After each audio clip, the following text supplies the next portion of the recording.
Bonjour à tous, bienvenue à ce nouveau webinaire Smart Traveler. Je vois que vous êtes déjà nombreux à être présents. Bonjour Eddy, il y en a qu'on connaît déjà, on est ravis de vous retrouver. Bonjour à tous ceux qui nous rejoignent. On a Marc qui nous dit un bonjour de Charente-Maritime. Bonjour Marc. Bonjour à tous. Alors je rappelle, n'hésitez pas à vous présenter dans les commentaires, à me dire d'où vous venez, à nous parler de votre projet d'expatriation, pour quand est-ce qu'il est prévu, et à nous poser vos questions. Bonjour Sébastien. On a Colette également qui nous rejoint du Var. Bonjour Colette. Eddy, on vous connaît donc depuis la Belgique, région de Namur. Bonjour Eddy. Bonjour Marine qui nous dit bonjour depuis le nord de la France. Vous êtes beaucoup à représenter différents pays et différentes régions. Bonjour à Pierre. Alors pour tous ceux qui continuent de nous rejoindre, n'hésitez pas à vous présenter dans les commentaires, dans le chat, à nous dire d'où vous venez, quel est votre projet à l'île Maurice, à quel horizon vous projetez, quel est éventuellement votre projet personnel et professionnel à Maurice. Bonjour à Carole de Valencia. Bonjour à Franck. Bonjour à Marine. On attend encore quelques secondes avant de commencer. Bonjour à Jean-Pierre de Touraine. Bonjour à Laurence des Yvelines. On est ravis de vous retrouver pour ceux qui nous connaissent déjà. Bonjour à Stéphanie qui est déjà à l'île Maurice, mais qui est belge et qui est prête à rester sur notre île. Effectivement. Bonjour à Ariel, qui se présente. Super, on a aussi des gens qui nous regardent sur d'autres plateformes. Il y a du monde, il y a du monde. Super, bonjour à Cédric de Bordeaux. Super bébé, écoutez, je vous propose qu'on commence. Alors d'abord, bienvenue. Bienvenue à tous, bienvenue à ceux que nous retrouvons, ceux que nous connaissons déjà et ceux qui nous découvrent. N'hésitez pas à nous dire comment vous nous avez découvert d'ailleurs, si c'est le cas. Je suis hyper heureuse aujourd'hui de vous accueillir pour ce nouveau webinaire Smart Traveler. Je suis Alban, je suis franco-mauricienne. Je suis chez Smart Traveler depuis 3 ans désormais et vous me voyez régulièrement pour tout ce qui a trait au webinaire, aux expertises Smart Traveler. Et je vous invite lors de ce webinaire à rester jusqu'à la fin. On a une surprise exclusive pour vous. N'hésitez pas, je rappelle très rapidement les règles du webinaire. Nous avons une invitée qui va répondre aujourd'hui à nos questions. Certains d'entre vous la connaissent déjà bien. Lors du webinaire, n'hésitez pas à poser vos questions dans le chat. Il y aura un temps de questions-réponses à la fin de ce webinaire pour permettre de répondre à vos questions en live. Et surtout, en attendant, continuez de vous présenter dans le chat et de nous partager votre projet.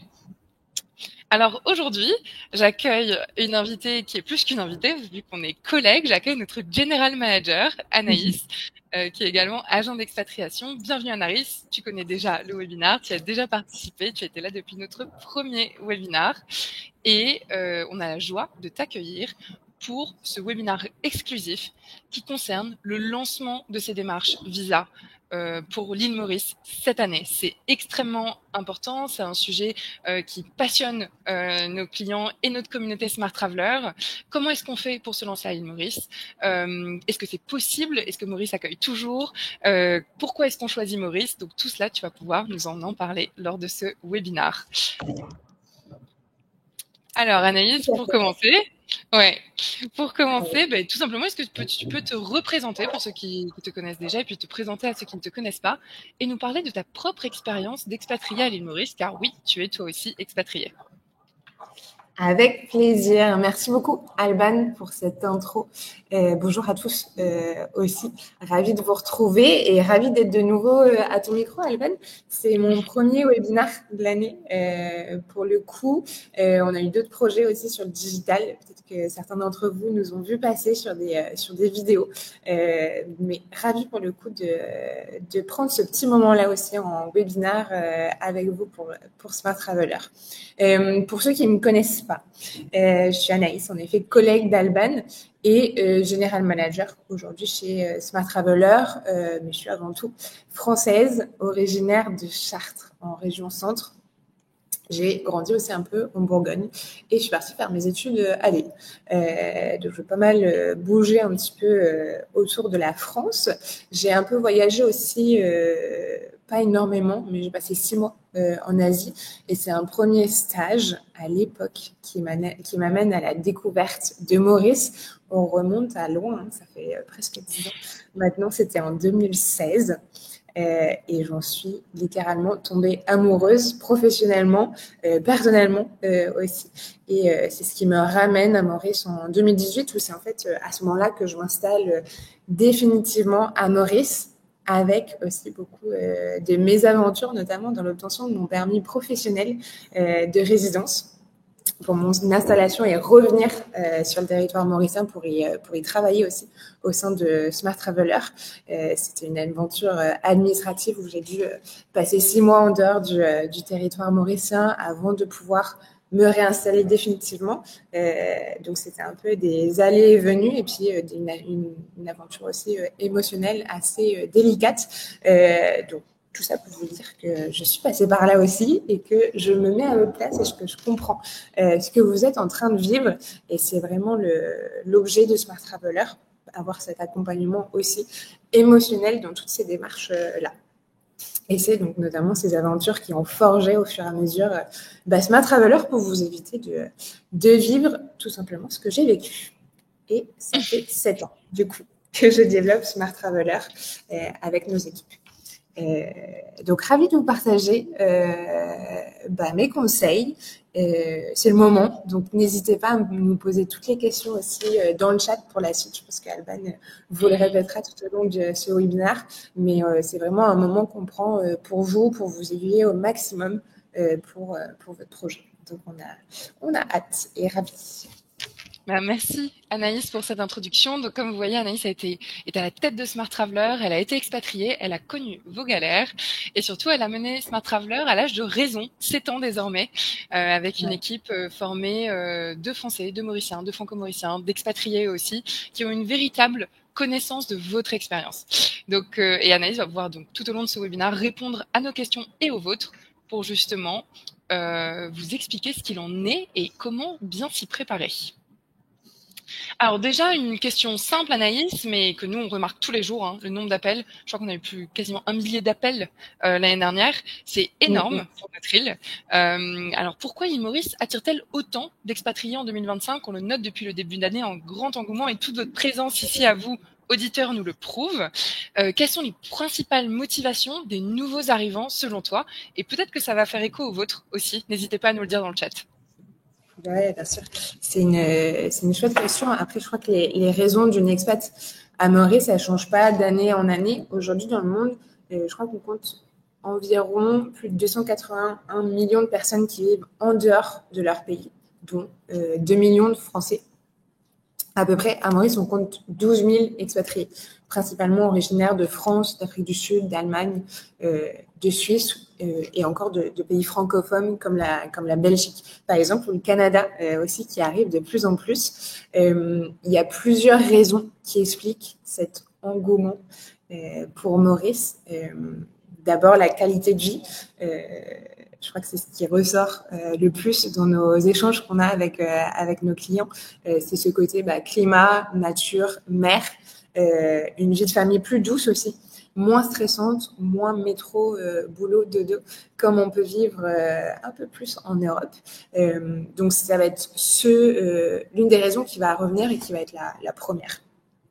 Ensuite, il y a la facilité d'installation.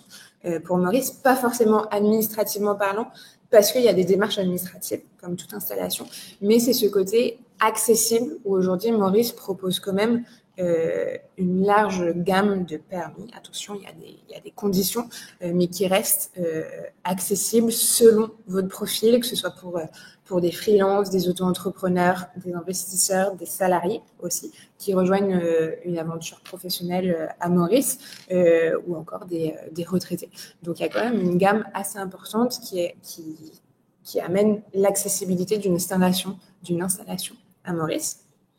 Il y a le cadre fiscal qui est attractif, sans impôt sur la fortune, ni les taxes sur les dividendes. Donc forcément, ça joue dans la balance et du coup, ça attire pas mal d'entrepreneurs d'indépendants, de dirigeants, ce qui est tout à fait relatif. On sent aussi une vraie ouverture de Maurice, et ça de plus en plus, au fur et à mesure des années, en tout cas depuis que je suis installée, je le ressens, une ouverture à l'international, que ce soit sur les différentes communautés présentes, francophones, anglophones, très présentes, mais il y a aussi un dynamisme de l'économie mauricienne. Du coup, ça ouvre certains secteurs, il y a des hubs entrepreneuriales aussi, il y a de plus en plus d'entrepreneurs, que ce soit aussi des entrepreneurs mauriciens qui matchent avec des entrepreneurs étrangers. Et du coup, tu as ce fourmillement de petits hubs entrepreneuriales qui est de plus en plus présent à Maurice.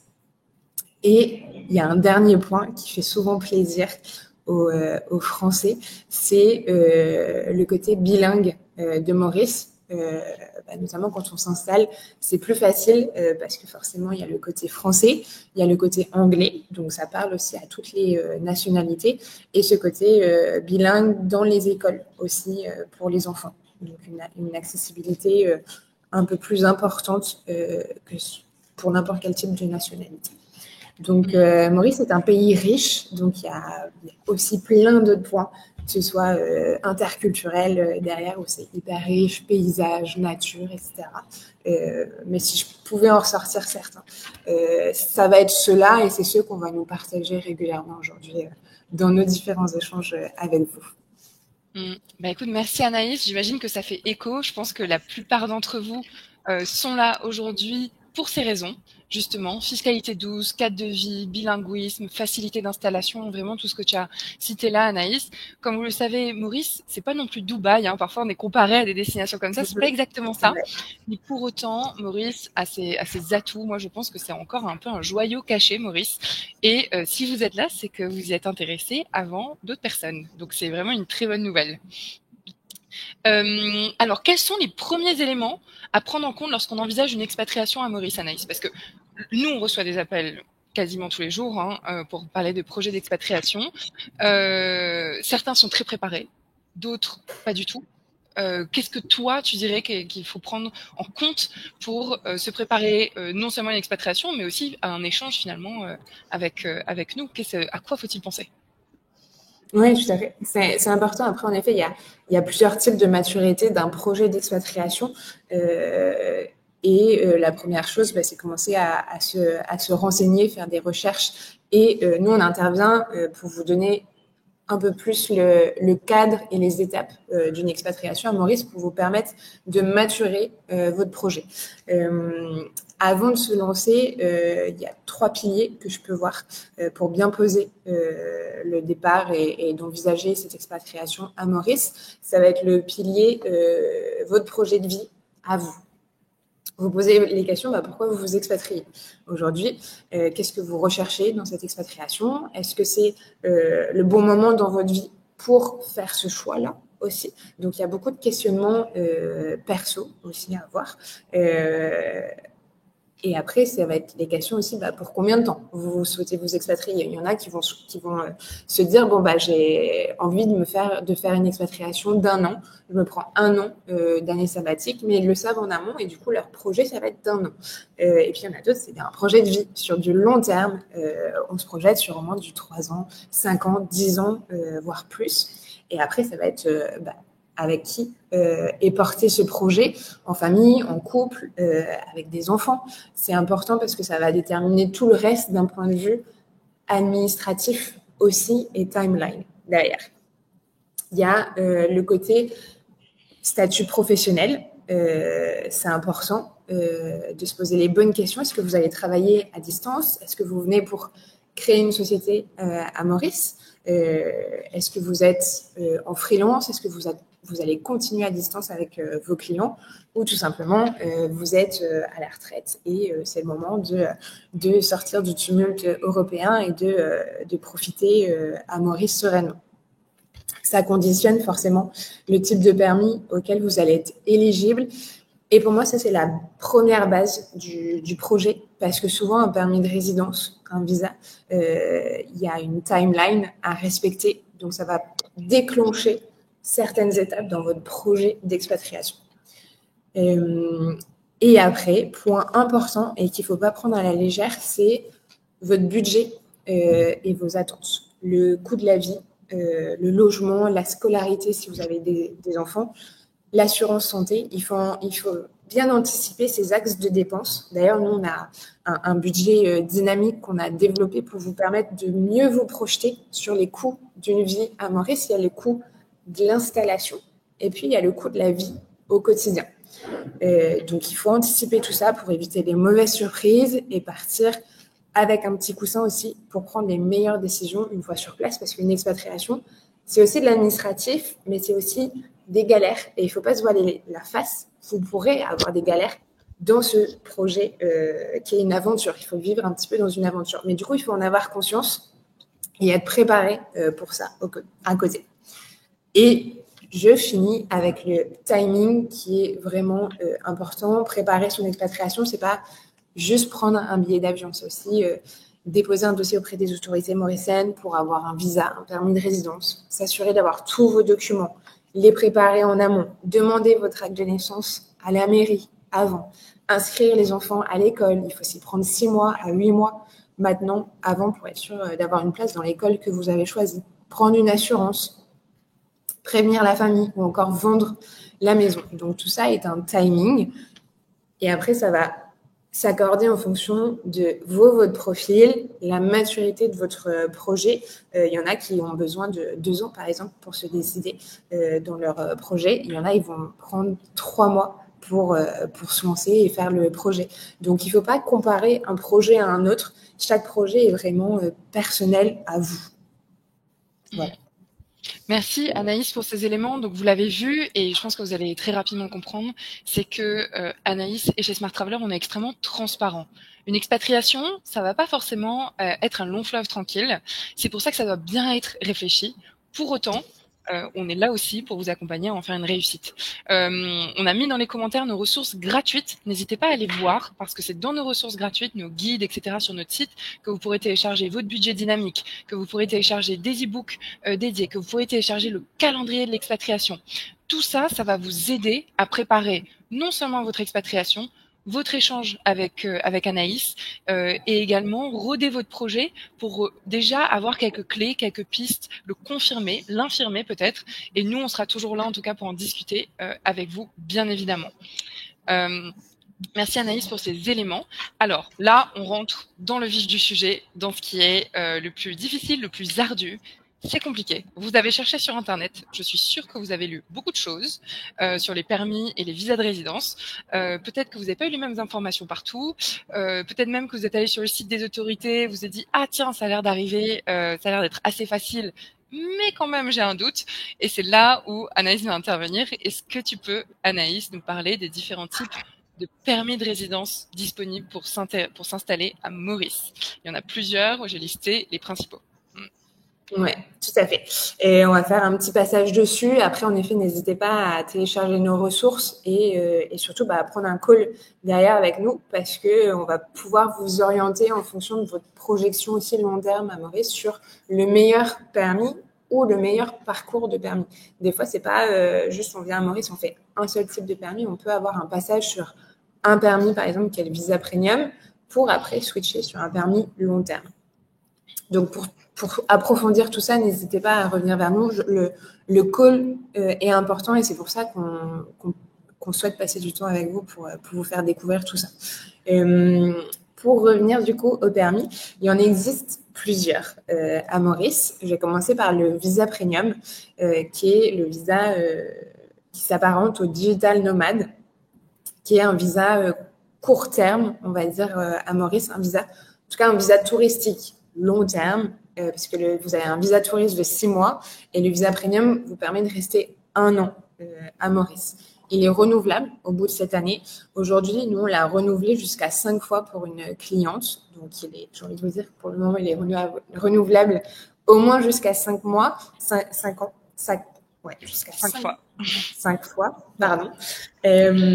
Sachant qu'il est sorti juste après Covid. Donc, il date de 2020, en gros.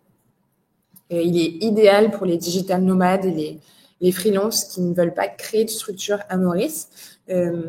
Idéal également pour ceux qui viennent prendre une année sabbatique à Maurice pour découvrir le marché économique de Maurice aussi, en vue d'un développement de projets ayant une économie à Maurice. Donc, ça peut être l'ouverture d'un restaurant, l'ouverture d'un back-office pour telle activité, l'ouverture d'une boutique, etc. Donc, ça permet de se dire, OK, je viens à Maurice, je viens de découvrir quelle est la vie à Maurice, quelle est l'économie, quelle est ma clientèle cible, est-ce que je vais la trouver, est-ce que je vais pouvoir faire tourner mon business, et après, je me lance sur des démarches de permis de résidence long terme. Important, ce visa premium, il va vous permettre de vous installer sereinement à Maurice. Vous pourrez ouvrir un compte bancaire, inscrire les enfants à l'école, louer un logement, même importer un animal de compagnie. Vous ne pourrez pas, par contre, avoir accès à la résidence fiscale à Maurice, ni, par exemple, détaxer un conteneur si jamais vous dites que vous importez votre mobilier ou vos affaires à Maurice. C'est important parce qu'il ne faut pas prendre tout ça à la légère parce que, du coup, il y a un impact économique aussi derrière. Donc voilà ce que je peux vous dire sur le visa premium. Si vous souhaitez creuser après, on pourra creuser ensemble. Vous avez ensuite le permis self-employed, qui est aujourd'hui un des permis qu'on fait le plus chez Smart Traveler. Ça représente le plus de notre clientèle, avec le self-employed, investisseur et visa premium. Le self-employed, ça va être un permis pour les freelances, infopreneurs, entrepreneurs qui veulent avoir une économie avec le marché mauricien, en tout cas facturer leur activité depuis Maurice et du coup avoir leur imposition à Maurice qui est à 15% sur les revenus. Donc ça, il faut bien vous poser la question, par rapport au visa premium par exemple, est-ce que je souhaite avoir l'intérêt fiscal à Maurice et dans ce cas-là, le self-employed peut s'apparenter à un choix pour vous. Après, il y a des conditions, notamment l'apport initial de 35 000 $ sur votre compte bancaire, l'écriture d'un business plan, des compétences par rapport à l'activité que vous allez démontrer, donc les diplômes à avoir aussi. Ça, c'est de plus en plus regardé aujourd'hui pour les self-employed par les autorités mauriciennes. Et après, vous avez un minimum de chiffre d'affaires à atteindre qui est de 20 000 € par an à partir de la 3e année. Vous avez ensuite le permis investisseur. Ça, c'est pour ceux qui veulent créer ou reprendre une entreprise à Maurice avec un apport de 50 000 $ minimum. La différence avec le self-employed, c'est vraiment solopreneur. L'investisseur, vous pouvez recruter une équipe, que ce soit une équipe mauricienne ou une équipe étrangère aussi. Donc, ça va dépendre aussi de la projection de votre projet professionnel à Maurice. Il y a des conditions de chiffre d'affaires minimum à atteindre, à savoir 80 000 € par an à partir de la 3e année. Vous avez le permis professionnel. C'est pour les salariés en entreprise. Donc ça, par exemple, vous faites un permis investisseur. Donc ça se lie avec une création de société. Cette société peut venir employer des salariés étrangers. Et le salarié étranger aura un permis professionnel, du coup, rattaché à l'entreprise. Pareil, il y a des salaires minimums. Donc, c'est 30 000 roupies par mois. À peu près, aujourd'hui, ça fait 800 € par mois en euros de salaire minimum. Il faut avoir un contrat, du coup, avec l'entreprise mauricienne et avoir toujours les diplômes requis par rapport à l'activité et votre fiche de poste. Vous avez aussi le permis retraité. Ça, c'est pour ceux qui ont plus de 50 ans. Vous n'êtes pas obligé d'être à la retraite physiquement, économiquement parlant. Vous pouvez aussi très bien garder une activité à distance à partir du moment où vous n'avez pas le revenu qui vient directement dans votre compte bancaire à Maurice. Donc, c'est à partir de 50 ans, il faut justifier d'un revenu régulier d'au moins 1 500 $ par mois, donc d'une preuve de retraite ou de rente derrière, qui sont de 1 500 $ par mois minimum.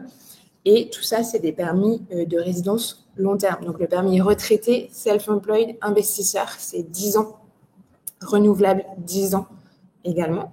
Le permis professionnel, ça va dépendre du contrat de travail. Ça va être des contrats de travail qui varient entre 2 et 10 ans. Et c'est renouvelable aussi derrière. Et vous avez un dernier permis qui est le permis lié à l'acquisition immobilière, donc qui s'appelle PRP. Et ça, c'est quand vous souhaitez investir à Maurice, acheter un bien. Alors, il y a des conditions. Il faut acheter dans des programmes réservés aux étrangers pour le coup. Et si vous souhaitez avoir ce permis-là, le bien doit valoir minimum 375 000 $.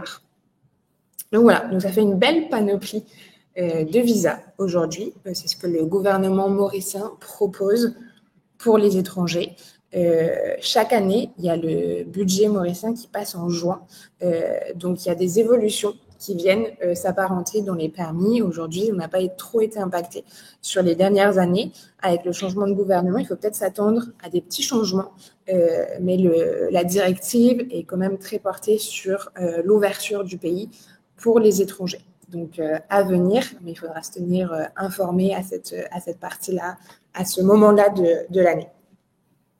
Merci Anaïs. Alors là, je sais, vous vous posez plein de questions. Ok, alors moi, j'ai plus de 50 ans, mais je fais du travail à distance.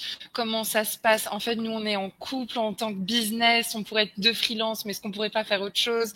Vous hésitez entre un visa premium, un self-employed, etc. On sait. Et donc, c'est pour ça qu'Anaïs est là. Et c'était ce qu'elle vous précisait juste avant. La nécessité de prendre un appel avec elle est essentielle, avec l'équipe Smart Traveler est essentielle pour dépatouiller tout ça, parce que vous avez une multitude de possibilités, mais il faut rentrer dans la case. Et parfois, il faut aussi savoir faire des montages audacieux pour comprendre qu'est-ce qui serait le plus pertinent pour vous et qui rentre dans les cases qui sont demandées par les autorités. Donc voilà, n'hésitez pas pour ça. Anaïs, j'ai quelques questions en cours directement sur cette question-là, que je te propose qu'on réponde tout de suite. Ne vous en faites pas pour les autres, on prendra un temps. Pour ceux qui sont encore en train de nous rejoindre, n'hésitez pas à vous présenter dans le chat et à nous poser vos questions. Alors, une question de Diane, et peut-être que tu peux repréciser. Elle nous dit donc pas de conteneur avec le visa premium. Alors, est-ce qu'on peut avoir un conteneur? Quel est le sujet en fait du dédouanement et de la détaxe dont tu parlais un petit peu plus tôt? Oui, bien sûr. C'est important pour éviter les mauvaises surprises parce que ça coûte cher du coup à la fin. C'est avec un visa premium, vous allez pouvoir importer un conteneur et le dédouaner. Donc, le faire sortir du port et le ramener chez vous, tout simplement. Par contre, il va falloir payer une taxe dessus. Donc, je suis incapable de vous dire la hauteur de la taxe, et ça différencie en fonction de ce que vous allez venir importer. Par contre, ça va faire une somme à la fin. Et sous Visa Premium, vous devrez payer cette taxe-là. Alors que sous permis de résidence, donc les autres types de permis, vous allez être exempté de cette taxe. Voilà ce que ça veut dire. Voilà, bah écoute, c'est très clair. Et donc, l'autre question de Diane sur sous permis retraité. Donc, oui, c'est possible, c'est un permis de résidence. Vous pouvez détaxer votre conteneur.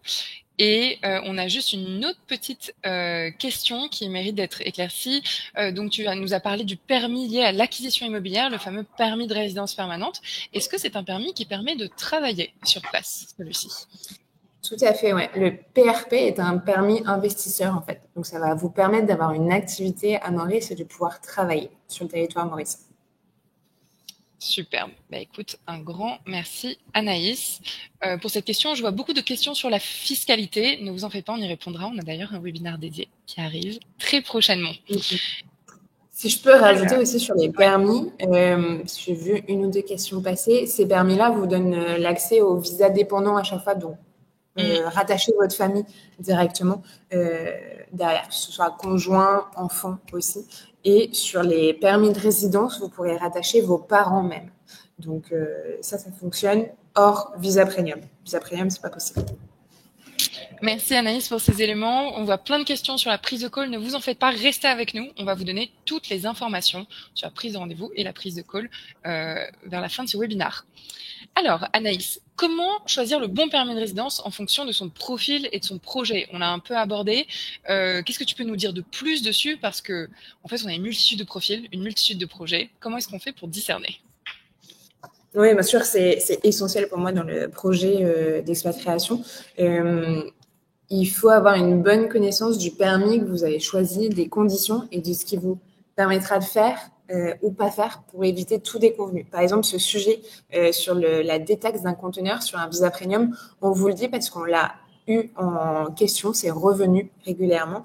Et donc, il vaut mieux le savoir avant de s'engager dessus. Et dans ce cas-là, si on a besoin de faire venir un conteneur, prendre un permis de résidence long terme pour éviter cette taxe. Et important à savoir aussi, c'est que le choix d'un permis n'est pas définitif non plus. On peut basculer d'un permis à l'autre il faut bien répondre forcément aux conditions et repasser par la case dossier administratif avec les autorités, mais vous pouvez être très bien en visa premium sur le territoire et puis basculer sur un dossier permis de long terme tout en restant sur le territoire mauricien. Le choix d'un permis, il va dépendre de 2 éléments. Votre activité, est-ce que vous êtes un freelance, indépendant, salarié avec une entreprise mauricienne, retraité, investisseur, directeur d'entreprise. Donc ça détermine le permis de résidence et après votre objectif à moyen ou long terme. Si c'est un test d'1 an, on va venir vous orienter sur un visa premium. Si vous dites nous, on est sûr, on veut basculer à Maurice sur minimum 3 ans. On veut obtenir la fiscalité mauricienne aussi. Ça, c'est souvent l'un des enjeux qui fait basculer. Du coup, on sait qu'on raye directement le visa premium du choix de permis. Donc, ça va être ces 2 éléments que nous, on vous posera systématiquement la question en call pour déterminer le meilleur choix pour vous. Si je peux vous donner des exemples, si vous êtes freelance ou auto-entrepreneur, le self-employed va être idéal. Après, on va venir challenger un petit peu votre chiffre d'affaires que vous faites à l'année pour voir si le permis investisseur peut pas être plus avantageux d'un point de vue fiscal. Et pour ça, on vous met en relation gratuitement avec notre expert fiscaliste, Maud, pour qu'elle puisse creuser un petit peu plus ce sujet pour être certain qu'on fasse le bon choix ensemble. Pour le coup, la fiscalité est importante dans ces choix-là. Donc, c'est pour ça qu'on a pris le parti pris de travailler avec des partenaires de confiance. Et pour le coup, Maud fait très bien cette bascule et pourra vous orienter.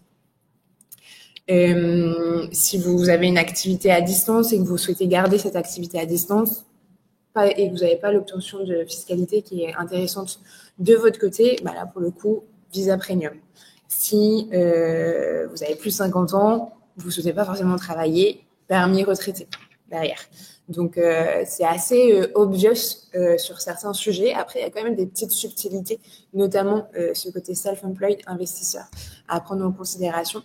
Et c'est là qu'un premier échange avec nous, notre équipe, va pouvoir orienter et après orienter vers nos partenaires de confiance sur certains sujets à creuser, tout simplement. Oui, écoute, effectivement, merci Anaïs. Comme vous le voyez, ça dépend quand même vraiment de votre projet, d'où vous en êtes, de ce que vous voulez accomplir à Maurice. Et ça, pour le coup, c'est indispensable de bien se poser.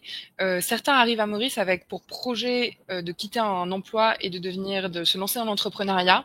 C'est pas exactement la même chose que de continuer une activité à distance que vous faites depuis longtemps ou de continuer votre activité sur place. Donc tout ça, ça demande vraiment réflexion, échange avec Anaïs pour en discuter. Nous, notre ambition et notre envie, c'est de s'assurer qu'il y a un match, une rencontre entre votre projet, Maurice. Et ça, je pense que c'est extrêmement important de l'avoir en tête. On va pas être là à vous mentir, à vous dire que vous pouvez y arriver, parce que vous pouvez y arriver. On va être là à vous dire que vous pouvez y arriver parce que c'est réel. Ça va matcher les demandes des autorités, ça va matcher votre projet, ça va matcher les besoins sur l'île. Donc ça, c'est extrêmement important à avoir en tête. Alors, Anaïs, tu es au contact des autorités et des démarches quand même très régulièrement, c'est le moins qu'on puisse dire. Quelles sont les erreurs les plus fréquentes dans les démarches administratives que tu notes et comment les éviter? Quels sont toi tes conseils en la matière? Oui, alors les erreurs les plus courantes, ça va être souvent sur la partie administrative, préparer son dossier en last minute, du coup, ou ne pas suivre, ça on le voit souvent aussi, ou ne pas suivre à la lettre toutes les indications qu'on vous donne, parce que nous on est très, on a vraiment une procédure qu'on suit, et ça fait 7 ans qu'on fait cette procédure et qu'on améliore au fur et à mesure, parce qu'on sait qu'il y a certains moments clés qui sont importants pour ne pas oublier de transmettre l'information et de vous dire là, il faut bien prendre tel document avec vous, tel document avec vous, tel document avec vous, et ne surtout pas obliger vos documents originaux. Et c'est surtout être pointilleux dans le suivi de tout ce qu'on vous transmet, parce qu'on vous transmet beaucoup d'infos, on essaie d'être le plus clair possible, mais faire attention sur cette partie administrative pour éviter les retards administratifs, notamment sur les documents originaux à Maurice pour tout ce qui est acte de naissance, acte de mariage, qui paraissent anodins, mais qui sont hyper importants parce que hyper regardés par l'immigration à la lettre près. Donc, il faut vraiment que ces documents soient, d'une part, original et conformes, tous les prénoms soient sur le document. Donc, vraiment, ce côté être vigilant sur toute cette démarche administrative. Après, on est là pour aider, pour transmettre les petits conseils, pour transmettre le attention, est-ce que vous avez bien vérifié ça, est-ce qu'il y a bien le tampon de la mairie sur votre acte de naissance, etc. Donc ça, c'est un point important. Après, il y a le côté choix du permis, mais ça, on va être là pour vous guider aussi. Et même sur, une fois que vous êtes installé à Maurice, on va être là aussi pour vous guider dans la bascule d'un permis à l'autre. Il y a aussi le côté mal évaluer son budget ou son plan de vie sur place. Par exemple, le coût de la vie, l'école, la voiture, les assurances, le logement aussi, tous ces sujets, ils doivent être bien anticipés. Donc, je vous invite vraiment à télécharger notre budget dynamique rien pour avoir cette idée-là. Parce qu'une expat, il y a des frais derrière, forcément. Et après, j'aurais dit sous-estimer la logistique. Par exemple, l'importation des animaux. Il y a des procédures derrière, ça prend du temps. Souvent, ça prend plus de temps que obtenir son propre permis de résidence. Donc, il faut s'y prendre à l'avance. L'obtention d'un compte bancaire, ça se fait pas du jour au lendemain. Dès que j'arrive, j'ai mon compte bancaire. Non, il y a des délais. Il faut compter 15 jours, 3 semaines. Et du coup, avoir un moyen de paiement en parallèle pour pas se retrouver sans argent, parce que c'est important, et pour pas se retrouver avec des frais énormes de la part de la banque. Donc, bien préparer tous ces sujets-là en amont. Après, il n'y a pas de mauvaise surprise. C'est comment on les évite, tous ces petits points. C'est surtout se tenir informé avant de se lancer, pendant toute la démarche aussi. Ne pas hésiter à poser la moindre petite question pour être sûr. Nous, on est là pour répondre à ça. On a aussi notre communauté WhatsApp de clients qui est là pour s'entraider. Donc, il y a beaucoup de petites questions derrière qui permettent il y a beaucoup d'échanges entre clients, entre nous aussi, qui permettent d'anticiper ou en tout cas de rassurer tous ces sujets-là et ces petites erreurs. Et après aussi, j'aurais dit qu'il ne faut pas copier le projet d'une autre personne parce que chaque situation est vraiment unique. Et pour le coup, c'est pas parce que ça a marché comme ça sur quelqu'un que ça va marcher comme ça sur une autre personne aussi. Donc vraiment, c'est votre projet à vous d'expatriation. Il y a des choses qui se rapprochent, mais il y a aussi beaucoup de différenciation par rapport au profil de chacun. Voilà. Et après, je vous aurais dit, se faire accompagner, c'est aussi la clé pour anticiper tous ces sujets-là et gagner en sérénité. Et du coup, mieux vous focus sur votre projet, votre famille et votre déménagement en France ou ailleurs. Ouais, c'est vrai, Anaïs, tu as raison, et on le voit, parfois on me dit « Ah, mais oui, mais moi j'ai entendu dire de quelqu'un qu'il fallait faire comme ci, comme ça. » Oui, ouais. Mais en fait, quelle est sa situation administrative? Quelle est sa situation professionnelle? Quels sont ses revenus? Oui, mais moi, sur tel blog, on m'a conseillé tel ou tel truc. C'est là où c'est extrêmement important de se baser sur des ressources fiables, sur des personnes qui sont en contact réel du terrain, des autorités, du marché. Donc, je pense qu'effectivement, tu as raison, il faut être minutieux dans son dossier. Il faut savoir faire confiance aux bonnes personnes et il faut savoir garder aussi un peu la tête froide. Je pense que c'est important dans le cadre d'une expatriation et pas se laisser déborder par ce qu'on peut voir facilement sur les réseaux sociaux.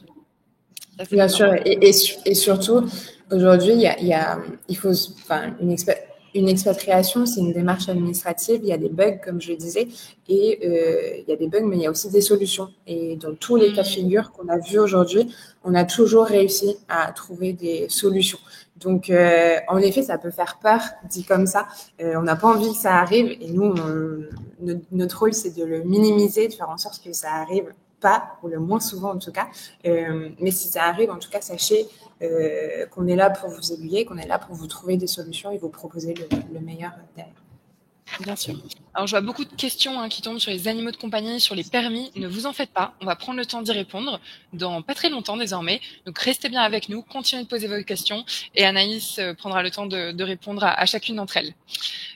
Alors, c'est une question qui a été posée dans le cadre du chat et qui était prévu d'y répondre. Anaïs, est-ce qu'il est préférable de louer ou d'acheter un bien immobilier à son arrivée? Quelles sont les fourchettes de prix actuelles? Tu en as un petit peu parlé avant, mais quel est ton retour d'expérience au vu des personnes que tu accompagnes aujourd'hui? Oui, alors je crois que pour ça, je vous inviterai surtout à regarder le replay du webinaire que tu as fait avec Robin, parce qu'il est hyper concis dessus. Robin, qui est notre collègue expert immobilier et qui va accompagner du coup nos clients dans leur recherche. Et pour le coup, ça va être le mieux placé pour répondre à toutes ces questions-là. Mais le webinaire est très complet. Ce que j'ai tendance à conseiller aujourd'hui, ce qu'on va avoir tendance à conseiller, c'est de d'abord louer avant d'acheter, surtout si vous ne connaissez pas Maurice, c'est bien de découvrir forcément les quartiers, ce que vous allez préférer par rapport à votre rythme de vie, vos quotidiens. Et derrière, acheter, rester ouvert sur le marché immobilier en fonction de l'opportunité au bon moment. Pour le coup. Donc, ne vous emballez pas sur l'achat. Après, s'il y a une opportunité qui vient, go for it. Mais j'aurais tendance à conseiller de louer d'abord, tout simplement, pour avoir ce côté exploratoire avant d'acheter. Vas-y. Non, j'allais dire qu'on va vous mettre le lien du webinaire avec Robin. Ça vient de tomber dans le chat. Donc, n'hésitez pas à le conserver pour regarder. Ça a vraiment trait à l'immobilier. Et Anaïs, je te laisse reprendre. Oui, et après, alors tout ce qui est fourchette de prix, en effet, ça évolue beaucoup. En plus, le marché immobilier évolue beaucoup. C'est un marché qui est assez cher aujourd'hui à Maurice, contrairement à ce qu'on pourrait penser. Les prix vont aussi évoluer d'une région à l'autre. Par exemple, si on est sur un appartement 2 chambres, il faut compter 800 à 1300 euros par mois. Si on est sur une maison familiale avec jardin et piscine majoritairement dans des résidences, ça peut commencer à 1400 euros, mais ça peut monter aussi jusqu'à 2500, 3000 euros. Forcément, après, les zones touristiques ou en tout cas les vues mer sont beaucoup plus élevées. Et ça, il me semble que Robin en parle pas mal dans le webinaire. Pour les achats, pour tout ce qui est achat immobilier, les appartements vont commencer à partir de 175 000 $. De toute façon, ça fait partie des programmes réservés aux étrangers. Un étranger ne pourra pas acheter en dessous. Et après, pour tout ce qui est villa en programme RES, au PDS, c'est, j'aurais dit, minimum 400 000 $ à monter aujourd'hui. On trouve très peu de biens en dessous de cette échelle-là. Oui, effectivement. Merci Anaïs pour cette précision. Donc, comme Anaïs vous l'a dit, on vous invite à aller voir notre webinaire dédié pour avoir plus d'informations, pouvoir prendre directement rendez-vous aussi avec notre expert immobilier. On a une question de Sandrine sur le sujet. Anaïs, pour une location immobilière, est-ce qu'il est plus avantageux dans un premier temps de prendre un logement vide ou meublé? Qu'est-ce que tu peux nous dire dessus? Définitivement meublé pour le coup. Et vous verrez de toute façon à Maurice, c'est ce qu'on trouve en majorité aujourd'hui, de plus en plus. Les locations sont déjà meublées. Donc, vous embêtez pas, par exemple, à ramener un lit dans un conteneur, ça vaut pas le coup. Vous aurez tout sur place d'une part et les logements seront principalement meublés. Et ça, c'est vraiment un retour que j'ai de la part de nos clients qui ont ramené des conteneurs, qui vont nous dire, en fait, je me rends compte que la table du jardin que j'ai ramenée, il y a ça à Maurice, elle m'encombre plus qu'autre chose. J'aurais dû la vendre avant de partir. Donc, en fait, c'est quelque chose à Maurice où les logements sont meublés parce qu'il y a aussi beaucoup de logements liés au tourisme derrière. Donc principalement meublés. Oui. Merci Anaïs pour ta réponse. Une question de Patricia. Est-ce qu'il est possible d'obtenir le permis de résident retraité, mais choisir de ne pas louer, mais acheter un bien immobilier dans les programmes neufs avec alors une valeur de moins de 375 000 euros? Tu viens de l'évoquer très rapidement. Est-ce que tu nous confirmes bien ça? Oui, tout à fait. Un étranger peut acheter à partir de 175 000 dollars à partir du moment où ce bien est dans les programmes réservés aux étrangers. Du coup, si vous avez le permis retraité, vous pouvez acheter dans ces programmes-là aussi. Et de toute façon, du coup, vous avez le permis retraité, donc vous n'avez pas besoin du permis de résidence qui est lié à l'acquisition immobilière, parce que vous ne pourrez pas cumuler les deux permis. Merci Anaïs. Une question de Claude, encore sur le sujet immobilier. Est-ce qu'en tant que personne seule, retraitée, accompagnée par 3 chiens, je peux acheter une maison avec un bout de jardin? Oui, tout à fait. Je ne vois pas pourquoi ce ne serait pas possible. Je pense que c'est autre chose à rajouter. Je pense qu'il faut juste peut-être se renseigner sur le type de résidence. Est-ce que les animaux sont autorisés dans un certain nombre de développements immobiliers? A priori, il n'y a pas de raison particulière que ça ne le soit pas. En revanche, attention sur le sujet des animaux de compagnie. Toutes les maisons en location n'acceptent pas forcément des animaux de compagnie. Parfois, ce sont que les chats et pas les chiens. En tout cas, c'est un critère essentiel à préciser dans votre recherche de logement si vous êtes accompagné d'animaux de compagnie. Donc ça, je pense que c'est important. Et enfin, une dernière question de ligne active. Est-ce qu'il y a beaucoup d'offres de location moyenne durée, quelques mois? Qu'est-ce que tu peux nous en dire, Anaïs? Et il y en a de plus en plus aujourd'hui, hein, des retours qu'on a avec Robin. Nous, les demandes qu'on a, c'est surtout sur du long terme. Donc ça, on n'a pas de difficulté. Moyen terme, il y en a. Les agences immobilières en proposent aussi aujourd'hui. Super. Et enfin, un petit retour d'expérience. C'est toujours agréable d'en avoir de ceux qui sont déjà présents à l'île Maurice. Stéphanie qui nous dit qu'elle est en location maison et meublé. Maurice, ça veut vraiment dire meublé. C'est ce que tu as dit, hein, Anaïs. Il y a absolument tout. C'est merveilleux. Et c'est de goût. Il y a du goût dans les maisons. Donc c'est vrai, on est sur beaucoup des logements modernes qui ont été pensés par des architectes d'intérieur notamment. Donc voilà. Très bien. Eh bien, on va passer à la question suivante. Alors, c'est une question qui revient régulièrement. Ceux qui ont fait des voyages de repérage à Maurice savent déjà un peu, certainement. Mais pour ceux qui ne sont jamais venus à Maurice, et Maurice est souvent un premier voyage d'expatriation pour beaucoup, quelles sont les meilleures zones où s'installer à Maurice en tant qu'expatrié déjà, et puis en fonction de son mode de vie, travail, famille, retraite, qu'est-ce que toi tu conseillerais, Anaïs, quel est ton retour d'expérience dessus? Après, c'est vraiment personnel à chacun. Donc, ça va dépendre surtout de votre de votre style de vie et puis de votre ressenti aussi vis-à-vis de Maurice. Des fois, il y a des personnes qui viennent en effet en voyage de repérage. On pourrait se dire, en fait, votre style de vie va correspondre plus à la région nord. Et en fait, ils ont un coup de cœur avec l'ouest. En fait, il faut écouter ce coup de cœur et aller vers l'ouest aussi. Et de fil en aiguille, si jamais ça s'avère que c'était le nord qui était mieux pour eux, ils peuvent faire machine arrière aussi derrière. Donc, c'est vraiment propre à chacun. Aujourd'hui, ce qu'on voit dans la réalité, c'est que pour les familles, déjà, il y a deux régions, le nord et l'ouest. Donc, ça va être surtout ces régions sur lesquelles je vais vous parler. Pour les familles, on va parler de Grand B, Pérébert, Caloudine. C'est là où les écoles internationales vont être principalement, où il y a les activités aussi, où il y a toutes les commodités de la vie du quotidien, avec la Croisette à Grand B, avec les restaurants aussi, avec les plages aussi, avec Montchoisy, la plage de Montchoisy, pour profiter le week-end.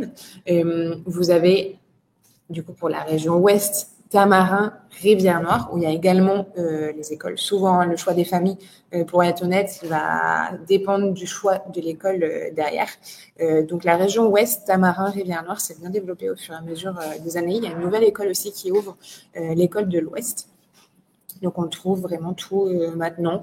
C'est peut-être un peu plus résidentiel que la région nord, mais c'est tout aussi bien connecté et vivant. Nous, on a 70% de nos clients qui vont choisir le nord et 30% qui vont choisir l'ouest. Et ça va être surtout des profils famille derrière, pour ce côté familial qu'apporte l'ouest. Il y a aussi une petite région qui est la région centre, Moca, qui peut être choisie de temps en temps. Ça, c'est plus pour se rapprocher des écoles aussi, toujours pour les lycées, parce que les lycées sont plus proches de cette région. Donc, des fois, ça évite des trajets de bus pour les enfants. Ceci dit, ça se fait très bien aussi du nord ou de l'ouest. Donc, ça peut être envisagé. C'est pas forcément ce qu'on va recommander, nous, c'est pas forcément les envies de nos clients parce que vous faites 9000 km, c'est pour être aussi proche de la mer. À Moka, tu as 30 minutes de route pour atteindre la mer, comparé aux autres régions où tu as 5 minutes à pied, des fois, pour aller faire ton petit plouf. Donc, tout est relatif. Après, j'aurais dit pour les profils retraités, ça va être aussi là au coup de cœur. On voit beaucoup Flic en Flac, Tamarin, avec les plages, Cap Malheureux, Calodine, Montchoisy, Troo-aux-Biches. Pour le nord, il y a avec la grande plage de Troo-aux-Biches et Montchoisy, il y a beaucoup de communautés aussi francophones dans ces régions-là. On voit aussi émerger Albion, qui est en dessous de Port-Louis, qui est de plus en plus choisi, avec le côté sud-est également, avec Mahébourg. On a des clients profils retraités qui vont s'installer là-bas. Et après, pour tout ce qui est profil entrepreneur, directeur d'entreprise et autres qui souhaitent monter des entreprises, eux, ils vont venir s'installer soit dans le nord, soit dans l'ouest. Et après, en fonction des bureaux qui vont être montés, soit ils trouvent des bureaux dans le nord, qui peut se faire, ou dans l'ouest, des coworking space, soit en fonction des recrues qui vont avoir, les bureaux vont être dans le centre de l'Est, qui va vers Eben, Phoenix, où là, il faut prévoir un peu plus de trajet. Donc, cette installation, ce choix de la localisation est aussi propre à chacun sur son projet. Voilà ce que je peux dire. C'est vaste, c'est assez personnel et en effet, on a beaucoup de clients qui viennent en voyage de repérage en amont, comme tu le disais, Alban, et ce voyage va permettre de découvrir les différentes zones et d'être plus à l'aise avec le choix de quartier derrière. Ouais, merci Anaïs. Alors comme vous voyez, chaque région a un peu ses plus et ses moins. Donc vous l'avez vu, le nord, l'ouest très prisé, accessible aux écoles, développé, beaucoup de services, etc. Moka, à partir du moment où on rentre dans les hauts, Anaïs l'a très subtilement dit, on est beaucoup plus loin de la plage et surtout on est beaucoup plus proche d'un microclimat au fur et à mesure qu'on se rapproche des hauts. Donc avec un plus frais, etc. Mais un certain nombre de personnes parfois choisissent ça. Et l'Est, Sud-Est notamment. On n'aura personne dans le Sud-Sud, c'est assez sauvage. Le Sud-Est est moins touristique. L'Est commence à émerger un petit peu, on note Roche-Noire, etc. Mais donc, quelque part, vous pouvez choisir n'importe quelle région. Et je pense que c'est ça qui est important de l'avoir en tête. Mais pour bien choisir, il faut très certainement soit venir, soit être bien conseillé. C'est ce qu'on vous propose aussi de faire. On a quelques questions sur le sujet, Anaïs. Une question de Diane. Alors je l'ai évoqué très rapidement là, mais si tu pouvais nous parler des différents climats en fonction des régions, qu'est-ce qu'on peut dire du nord et de l'ouest, peut-être comparativement à l'est et au centre? Oui, je pense que c'est très subtil, la différence de climat. Le nord et l'ouest, on est sur le même climat, assez chaud, surtout aux périodes été, mais tout est relatif. On se sent mieux dans les grandes chaleurs à Maurice qu'à Paris, en petit appartement, sans clim aussi. Donc, c'est une autre vision de la chaleur quand je vous dis qu'il fait chaud, pour le coup. Et après, en effet, Moka, le centre en tout cas, est beaucoup plus frais, avec un peu plus de pluie à cure-pipe, j'ai envie de vous dire. Mais c'est très peu choisi par nos clients. Aujourd'hui, on n'a aucun client qui a choisi cure-pipe. Autant Moka, je crois de souvenir, on va en avoir 2-3. Autant cure-pipe, non, jamais. Voilà un peu. Et l'Est est très venteux. Ça, c'est top pour les kiteurs. Oui. Ouais, pour les kitesurfers, etc. Ça, c'est plutôt sympa. Mais donc, du coup, voilà, plutôt pour les personnes qui veulent venir pratiquer. Voilà. On a une question de Pierre-Édouard. Quels sont les endroits les mieux protégés des cyclones? Et il précise juste après par la géographie. Quels sont les endroits les mieux protégés des cyclones? Je suis pas sûre qu'il y en ait vraiment. Ouais, je ne sais pas. Depuis que je suis là, depuis 7 ans, j'ai pas eu de forte expérience de cyclone. On a eu des cyclones qui ont quand même été violents, sans trop de dégâts, où il y a une coupure une journée, on va dire, d'électricité, mais ça revient, ça va et ça revient. Donc, j'ai pas eu cette expérience-là. Peut-être que toi, Alban, tu as un peu plus de concret dessus. Bah écoute, honnêtement, on a des retours parfois parce que nous, on est installés dans le Nord, Smart Traveler, mais on a évidemment des clients partout. Je sais que pendant certains cyclones, mais ça dépend du sens du vent, le cyclone ne tourne pas toujours dans le même sens. Eh bien, ceux qui étaient dans l'ouest étaient protégés par les grandes montagnes là-bas et n'ont rien senti. Pour autant, si le vent était dans l'autre sens, eh bien, c'était ceux qui étaient derrière la montagne, donc plus dans les terres, qui auraient été plus protégés. Donc, vraiment, comme tu dis, Anaïs, on a eu beaucoup de chance ces dernières années. On a eu des gros cyclones, mais pas des cyclones qui étaient particulièrement impressionnants ou meurtriers. Le dernier en date, si vous avez un peu suivi, est plutôt passé chez notre voisine de la Réunion. Oui, Ce que j'aurais tendance à vous dire, c'est que c'est pas ça qui va déterminer votre choix d'installation sur l'île. Vraiment pas, parce qu'aujourd'hui, les habitations sont faites pour tenir un cyclone. Vous avez des générateurs. C'est plutôt une période d'excitation à Maurice qu'autre chose, la période cyclonique. Donc vraiment, c'est pas vraiment ça qui va jouer sur votre lieu d'installation dans le quotidien. Donc je pense que, enfin, je sais pas ce que tu en penses, Anaïs. ouais, non, clairement. Et après, de toute façon, c'est à vivre une fois. C'est en effet, comme tu dis, c'est excitant toute cette préparation au cyclone.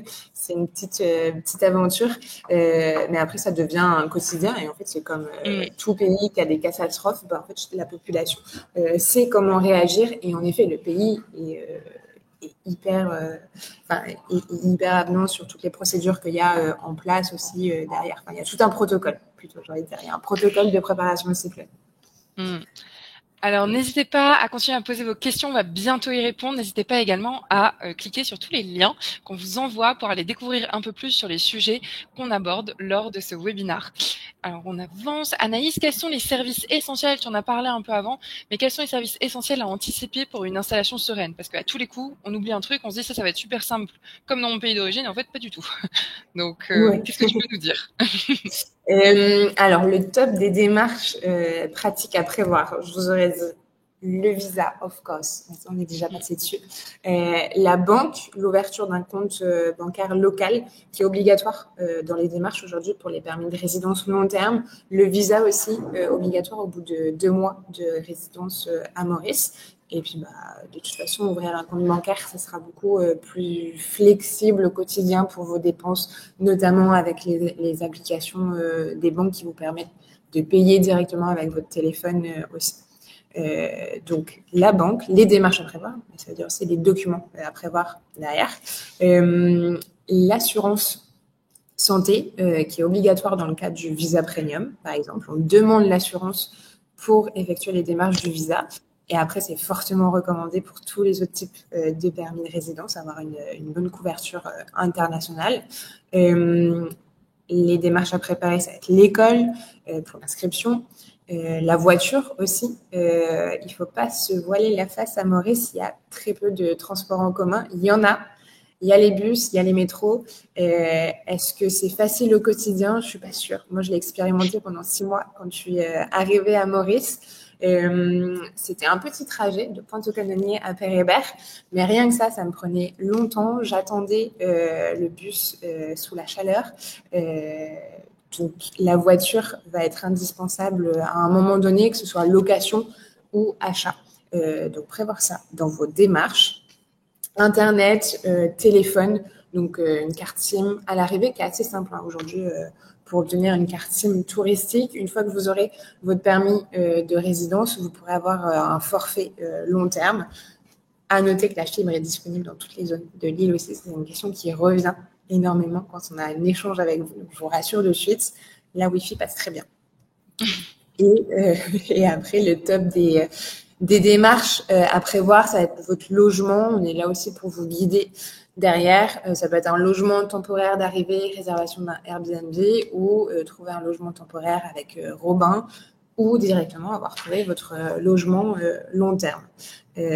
Et derrière aussi, il y a la démarche pour les animaux de compagnie à ne pas prendre à la légère. Donc, si vous êtes concerné, n'hésitez pas à revenir vers nous. On a aussi Charlotte qui accompagne tout ça. Donc, c'est important de bien comprendre cette démarche.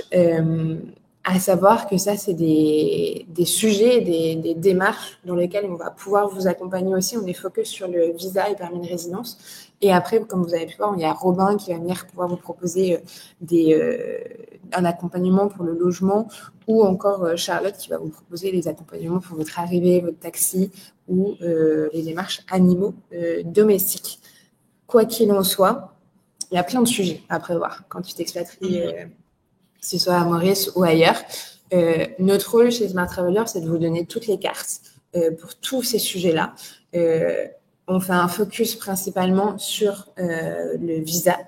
Et après, derrière, on va vous transmettre l'information. On accompagne, il faut savoir que dans notre accompagnement, on accompagne à travers un dashboard Smart Traveler qui vous est dédié et qui vous permet d'avoir accès à toutes les démarches visa pour bien télécharger vos documents.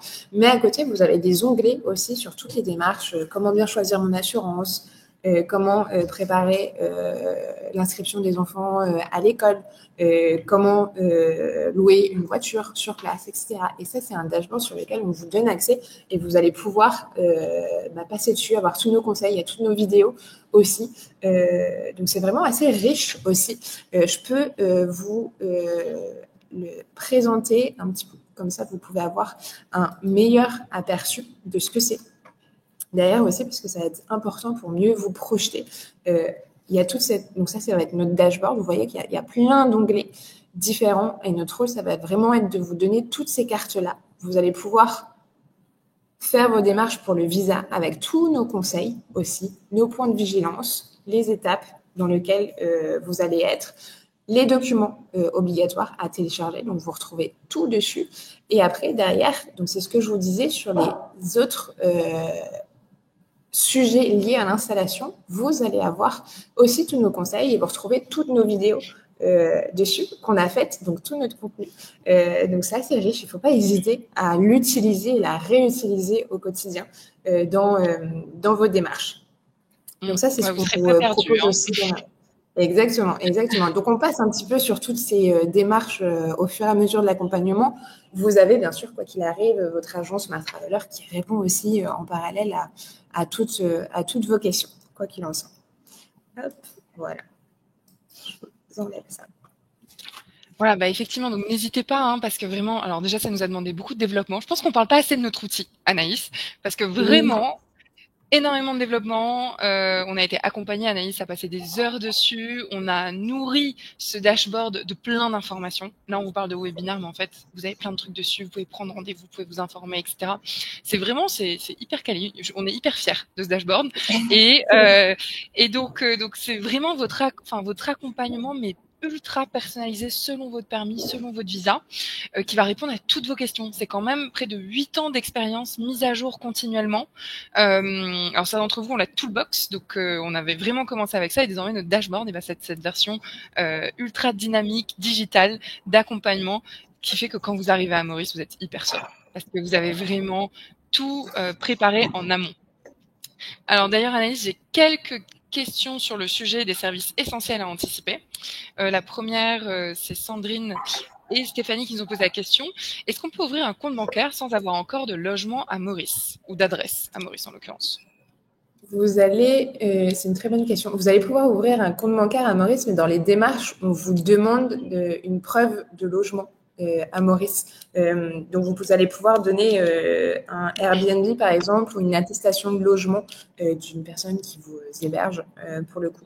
Donc, il faudra un logement, mais c'est pas obligé que ce soit votre logement définitif.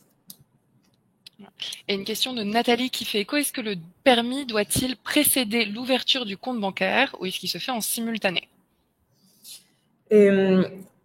Alors, c'est un peu le chat qui se mord la queue parce que du coup, dans certains permis, dans les permis retraités, alors self-employed et investisseurs, on vous demande de faire un apport de capital pour l'obtenir définitivement.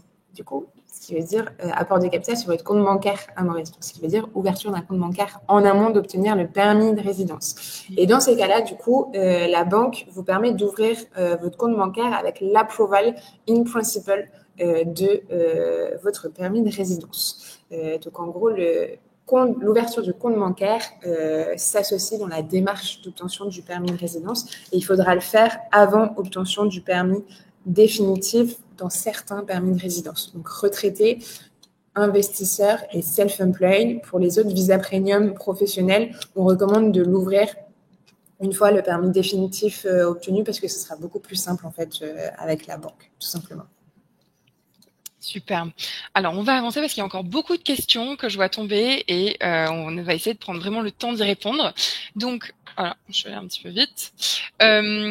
Tu as rapidement parlé du budget, un petit peu en amont, Anaïs. Quelle est la réalité du coût de la vie à Maurice en 2025? Parce que on a beaucoup de personnes qui nous appellent et qui nous disent, OK, Maurice, moi je suis déjà venue en vacances, c'est pas trop cher là-bas, c'est accessible, etc.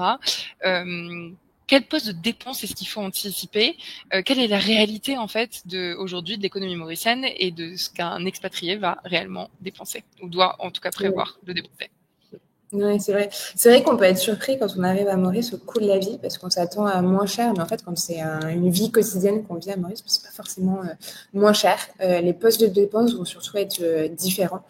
Après, pareil, tout dépend de votre style de vie, de votre choix de logement, de votre consommation aussi, de l'école.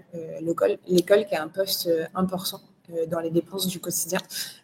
Vous avez forcément le loyer. Il faut compter entre 800 euros et 3000 euros par mois, dépendant du type de logement. Les courses aussi. Aujourd'hui, il faut compter, j'aurais dit 250 euros par semaine pour une famille, surtout si vous prenez du fromage, tout ce qui est céréales bio, etc., qui vont être forcément plus chers parce qu'importés. Vous pouvez faire des économies en prenant des marchés, des légumes sur le marché, par exemple, votre poisson chez le poissonnier qui sort de la pêche à Grand-B aussi.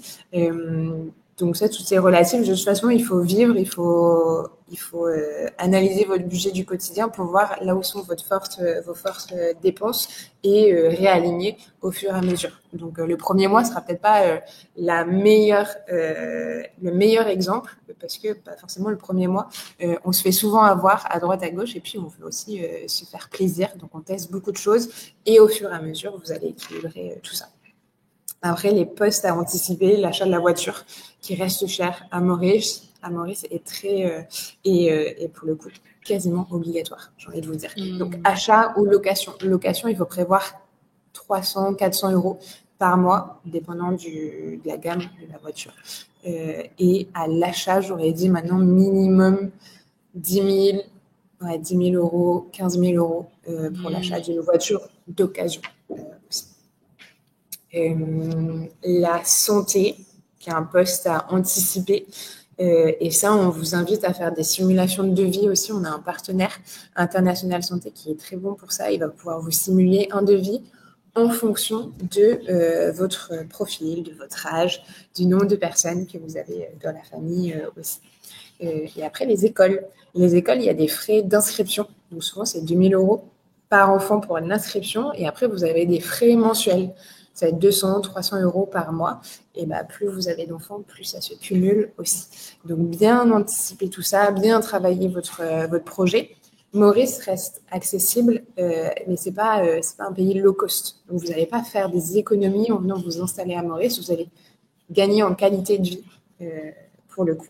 Donc, vous allez économiser sur vos vacances. Souvent, c'est ce que je dis pour rassurer un petit peu de ce côté. Mais c'est plus un style de vie. On va pas venir faire des économies en venant s'installer à Maurice. Il faut être réaliste aujourd'hui.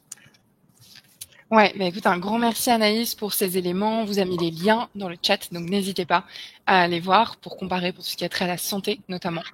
Donc effectivement, c'est hyper important de bien se préparer. Alors, ça c'est une question qui en inquiète certains. C'est effectivement, très bien, je quitte tout. Mais en fait, comment ça se passe sur place? Est-ce que je vais réussir à rencontrer des gens? Est-ce que je vais réussir à rencontrer des expatriés et des Mauriciens? Comment peut-on bien s'intégrer à la communauté locale et expatriée une fois qu'on est sur place à l'île Maurice? C'est en effet une clé dans un projet d'expatriation. Mais aussi quand on quitte une ville en France pour une autre région, une autre ville, ça va être un petit peu les mêmes conseils pour s'intégrer, créer du lien humain avec d'autres expats, avec des locaux aussi, des Mauriciens. C'est important de penser à ce côté-là pour bien vous intégrer dans la culture. Les conseils qu'on va vous donner et ce qu'on implémente aussi de plus en plus chez Smart Traveler, ça va être de participer aux événements, aux différents événements. Il y a de plus en plus d'événements à Maurice, de rencontres. Chez Smart Traveler, on en fait de plus en plus aussi. Il y a notamment le café rencontre que Johanna, du coup, qui nous a rejoint chez Smart Traveler en novembre, vous propose à votre arrivée. En fonction de votre date d'arrivée, elle va vous proposer de venir rencontrer 5-6 clients qui sont arrivés dans la même période pour faire un petit café d'1 heure, 2 heures pour discuter, créer du lien sur n'importe quel sujet, networker. Donc, c'est aussi avoir une première main tendue. Et c'est ce qu'on vous propose chez Smart Traveler, de vous tendre cette première main pour vous aider dans cette intégration. On fait des after-work aussi. On fait des événements work from qui sont un peu plus côté networking, conférences aussi derrière. Mais ça permet de se lancer un petit peu pour les plus timides. Après, il y a rejoindre les groupes Facebook, les groupes WhatsApp aussi, les groupes de parents, d'expats, pour trouver des repères rapidement. On a notre groupe de communauté aussi, donc ça aide. S'intéresser à la culture locale, se mêler aux Mauriciens, apprendre des petits mots aussi, ça fait toujours plaisir. Ça va toujours faire sourire un Mauricien quand vous essayez de lui répondre en créole, et du coup, ça va venir créer ce lien-là. Aussi, et il n'y a pas de secret. Après, c'est sortir de sa bulle, ne pas rester uniquement entre Français, Européens, qui pourrait être la facilité. Maurice est une île multiculturelle, donc ça vaut vraiment le coup de s'y plonger, de discuter avec votre voisin, peu importe sa nationalité, sa communauté, créer des petits liens comme ça. Donc, ne pas hésiter, parler avec votre aide à domicile aussi. Ça débouche des fois sur des déjeuners derrière, des invitations à un mariage, pourquoi pas. Les Mauriciens sont hyper généreux aussi dans ce côté-là. Rencontre et partage. Et après, il y a d'autres petites clés. Il y a s'inscrire à des activités, s'inscrire à la salle de sport aussi, l'école. L'école, il y a beaucoup de rencontres qui sont faites à l'école. C'est un peu les rencontres faciles derrière. Et après, il y a pas mal d'activités aussi, activités manuelles, cours des dessins, cours de peinture. Je sais qu'à Oboé, à Péribert, par exemple, ils organisent beaucoup de workshops derrière. Donc, c'est quelque chose qui est de plus en plus commun à Maurice. Donc, c'est tenter toutes ces petites choses qui peuvent être des nouveautés, mais qui peuvent vous permettre de rencontrer du monde plus facilement, tout simplement. Voilà un peu les conseils que j'aurais pu vous donner. Après, il n'y a pas de recette magique. C'est créer du lien humain, c'est pas facile, c'est pas évident comme tout. Donc, il faut laisser le temps au temps. Laissez-vous minimum 6 mois, 1 an pour bien vous intégrer à Maurice et recréer un petit cercle. Ça, c'est vraiment ça. On parle souvent de l'expat blues. On en avait fait un webinar d'ailleurs avec Margot l'année dernière. Il faut pas s'inquiéter, c'est normal. C'est une période qui est passagère, qui est réelle au bout de 6 à 9 mois après le début de votre expatriation. Et on est là si vous avez besoin justement pour des ressources. Donc voilà, ça fait partie de tout projet. C'est ça qui rend l'expatriation aussi belle quand on dépasse un peu cette petite période de blues et qu'on rechoisit son pays d'expatriation. Quels sont les défis les plus courants rencontrés par les expatriés et comment les surmonter? Rapidement, si tu as quelques défis un peu classiques qu'on rencontre à Maurice. Oui, il y a ce qui peut me venir en tête, c'est un peu ce choc culturel et ce choc de rythme aussi. Quand on est parisien et qu'on est à 100 à l'heure partout, à droite, à gauche, et en fait, on arrive à Maurice, il faut savoir lâcher prise parce que forcément, c'est un peu plus long parce que on n'est pas autant sollicité par les boutiques, les magasins, par le métro, par les buildings, par tout ça. On est sollicité par les palmiers, par le bruit de la plage. Donc, c'est différent et c'est pas forcément évident directement de juste lâcher prise et de se laisser porter un petit peu par ce Mauritius time qui est important pour bien appréhender son installation à Maurice. Donc, lâcher prise sur le rythme, ça va être le premier défi, qui n'est pas évident pour tout le monde. Deuxième défi, la solitude du départ. En effet, quand on s'expatrie, en effet, on n'a pas forcément de réseau directement. Donc, comme je vous disais, créer ce petit réseau dans vos premiers pas à Maurice va vous faciliter cette expérience-là. Donc, vraiment, on vous tend cette main de ce café d'accueil et ces after-work. Faites-le au moins à votre arrivée. Vous serez peut-être un peu stressé au début, mais après, tout de suite beaucoup plus à l'aise sur le fait de rencontrer du monde. Et puis on l'a vu, Anaïs, et c'est vrai que c'est marrant, il y a un certain nombre d'expatriés qui viennent en bande de copains. Ils viennent à plusieurs couples d'amis s'installer. Donc c'est aussi une autre manière, si vous êtes plusieurs à vous motiver, n'hésitez pas déjà. Ça peut être vraiment une expérience à vivre entre amis, entre proches, en famille élargie. Donc pour justement peut-être contrer un peu cette solitude, et en même temps Maurice a tellement à vous offrir. Et Anaïs, je te laisse continuer sur le sujet. Vrai. C'est vrai, c'est marrant ça. C'est vrai qu'on le voit de plus en plus, les groupes de copains qui viennent s'installer à Maurice, où souvent t'en as un qui fait le pas et puis derrière les autres arrivent. Donc oui, les autres défis, forcément, le côté démarche administrative, je pense qu'on les rabâche assez de notre côté. La scolarité, le logement, l'assurance, tous ces sujets-là, la gestion de son patrimoine aussi, la fiscalité, tous ces sujets-là sont des sujets à anticiper. Notre rôle, ça va être de vous guider avec les meilleurs interlocuteurs, notamment pour des sujets peut-être qu'on maîtrise un petit peu moins, parce qu'ils sont un peu plus complexes, tout ce qui est gestion patrimoine ou fiscalité, par exemple. On a des partenaires. Voilà ce que j'ai envie de vous dire sur les défis. Le budget aussi, on l'a évoqué. Mais après, non, ça devrait bien se passer. Donc, n'ayez pas peur. Alors, on a eu beaucoup de questions sur le temps que prennent les démarches administratives, notamment pour obtenir son permis et son visa. Vous êtes beaucoup à nous le demander, vous êtes beaucoup à voir sur Internet plein d'informations différentes, y compris sur certains sites officiels, sur le temps que mettent les permis et les visas. Et donc, la question qu'on se pose, parce que vous êtes un certain nombre à vous la poser aussi, c'est est-ce que j'ai encore le temps de lancer mes démarches, d'arriver d'ici la rentrée scolaire? Ça concerne surtout les familles. Pour les autres, d'arriver d'ici quelques semaines, quelques mois, d'ici la fin de l'année. Alors, qu'est-ce que tu peux nous dire dessus, Anaïs, sur le temps des démarches et s'il est encore temps de se lancer dans son expatriation dès maintenant? Oui, tout à fait. Alors, il y a deux timings. Il y a le timing de démarche, par exemple, inscrire les enfants, trouver un logement, son assurance, etc. L'importation des animaux. Ça, c'est un timing à part.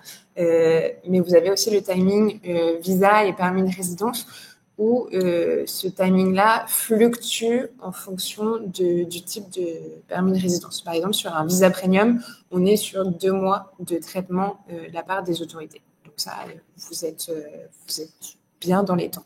Les permis un peu plus long terme, par exemple, permis investisseur, création d'entreprise, c'est des démarches que nous, on aime bien ouvrir 6 à 4 mois à peu près avant l'installation prévue à Maurice pour faire ça d'une façon beaucoup plus fluide parce qu'il y a plusieurs étapes. Et après, la réalité, c'est que sur ces permis-là, les autorités mettent du temps à approuver les dossiers. Donc, il y a le côté récolte du document, montage du dossier et puis traitement avec les autorités qui va prendre 3 à 4 mois selon les permis. Donc, avoir bien ça en tête, c'est une réalité, ça prend du temps aussi. Ce qui est important, j'ai pas envie de vous faire peur, mais ce qui est important à savoir aussi, c'est que Maurice est quand même assez flexible sur les nationalités francophones. Donc, vous avez un visa touriste à l'arrivée qui est un visa de 6 mois.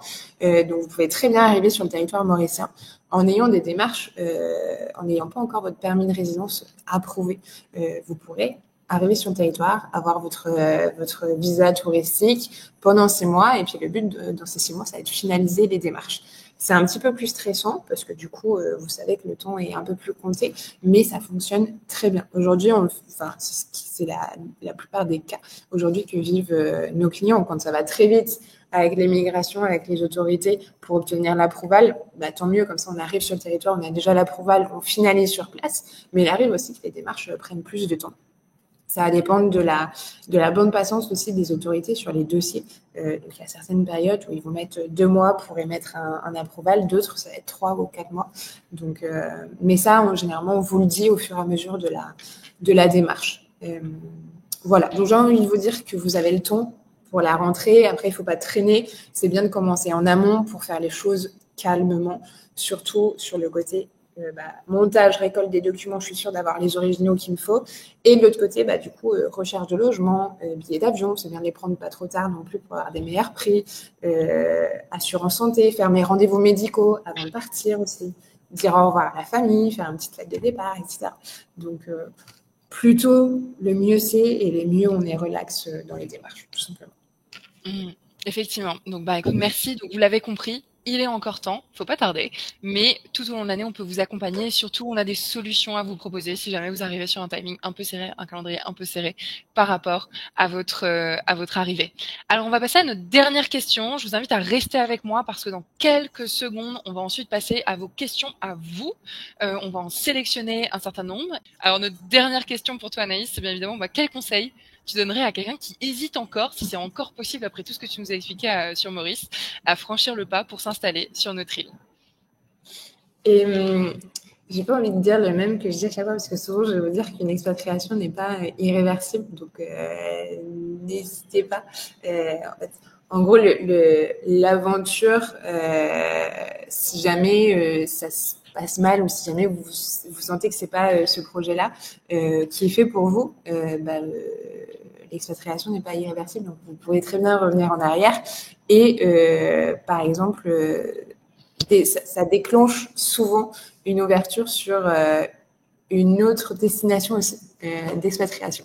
On a eu le cas d'ailleurs avec des clients qui sont arrivés à Maurice, qui sont restés 1 an et en fait ils se sont dit Maurice, c'est pas fait pour nous, on a adoré l'expérience d'expatriation, du coup on va aller à la Réunion et de là en fait ils ont bougé à la Réunion qui est aussi une expatriation quand on vient de métropole. Donc ne pas avoir peur de se lancer. Il n'y a pas forcément un point de non-retour. Une expatriation, c'est un test, une expérience, une aventure aussi que vous décidez à un moment de votre vie et puis surtout à faire découvrir à votre famille, à vivre en famille aussi. Donc, il faut le prendre un petit peu comme ça. Si on est bien entouré, avec une préparation structurée, le saut devient beaucoup plus simple et rassurant. Donc, l'expatriation, c'est pas forcément un point de non-retour. C'est ce j'ai envie de dire, c'est ce qu'il faudrait retenir dans tout ça et pour déclencher un petit peu ce pas. Super. Écoute, un grand merci Anaïs d'avoir pris le temps de répondre à toutes ces questions qui ont bien évidemment beaucoup éclairé les personnes qui nous suivent tout de suite. Donc c'est le moment ou jamais si vous avez d'autres questions. On en a déjà une 50aine. Beaucoup ont été posées en cours de route déjà. Beaucoup ont déjà été répondues par Anaïs aussi. Donc je vais en sélectionner quelques-unes. Bien évidemment, ne soyez pas inquiets. Si votre question n'est pas citée, vous y aurez accès dans une FAQ exclusive à ceux qui ont participé à ce webinaire. Donc restez bien jusqu'au bout pour avoir accès à votre FAQ avec l'ensemble des questions qui auront été répondues. Alors, on a une première question de Franck qui nous dit quels sont les critères d'obtention du permis de résidence pour un retraité souhaitant créer une activité en auto-entreprise courant 2026. Donc c'est typiquement le genre de schéma dont je parlais. Qu'est-ce que toi tu dirais, Anaïs, typiquement sur ce genre de projet? Et oui, déjà, un appel nécessaire pour bien comprendre aussi, parce qu'il va y avoir plusieurs choix. Si, en fait, vous souhaitez créer une auto-entreprise en 2026, donc c'est qu'il y a déjà un projet d'entrepreneuriat à Maurice, donc il faut aller comprendre ce projet-là aussi, voir s'il est faisable aussi à Maurice, et puis se dire, en fait, pourquoi on ne bascule pas directement dessus?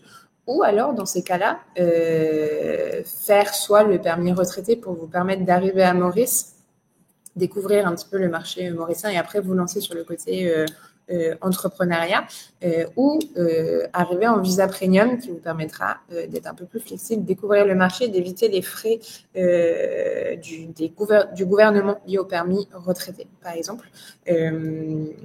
Parce qu'après, vous allez devoir basculer sur un permis d'auto-entrepreneur et repayer des frais gouvernementaux rattachés. Donc, des fois, nous, on a tendance à privilégier le visa premium quand il y a potentiellement un projet avec le marché mauricien pour éviter, pour faire cette petite économie-là derrière. Mais définitivement un call avec nous, ce sera beaucoup plus simple. C'est clair.